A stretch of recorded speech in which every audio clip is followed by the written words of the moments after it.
Chers auditeurs de Web FM, bonjour. Nous sommes lundi 2 juillet 2018.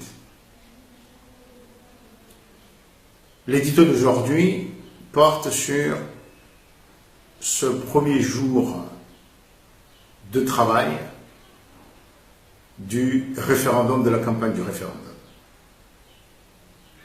Et d'abord une prière.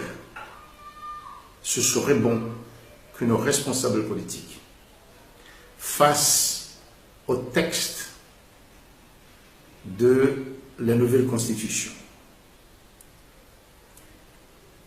prennent la responsabilité de le traduire, ne serait-ce que certaines parties, pour que la majeure partie de la population qui ne comprend pas le français, y compris ceux qui ont fait des études en français, puissent au moins avoir une idée des enjeux. C'est éduquer.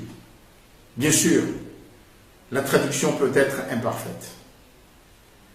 Peut-être que je serai le premier à venir dire que tel paragraphe était important à traduire, il n'a pas été traduit. Mais ce serait un débat. Il n'y a rien qui soit parfait du premier coup.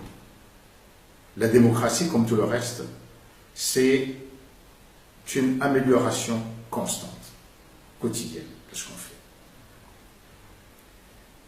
Maintenant, je m'adresse aux responsables de l'opposition.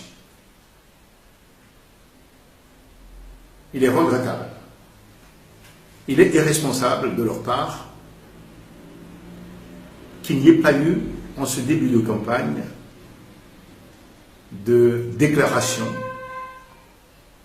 d'explication à la population, à ceux qui ont confiance en eux, qui les suivent.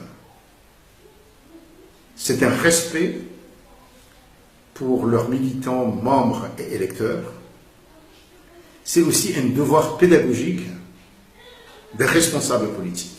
Un parti politique, c'est une école.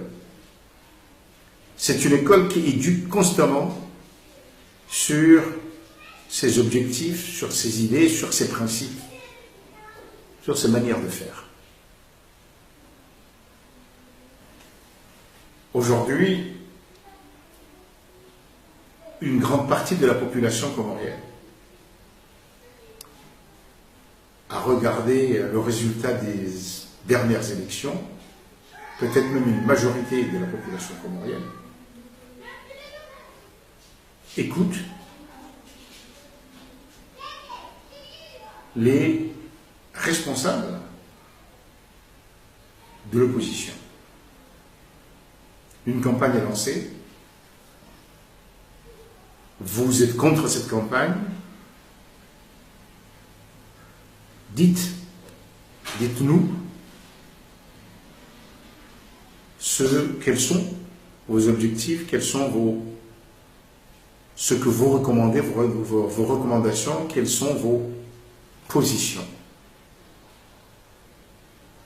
Allez-vous boycotter le référendum? Allez-vous voter contre? Quelle est votre attitude pendant ce référendum? C'est un devoir pour vous en tant que responsable citoyen.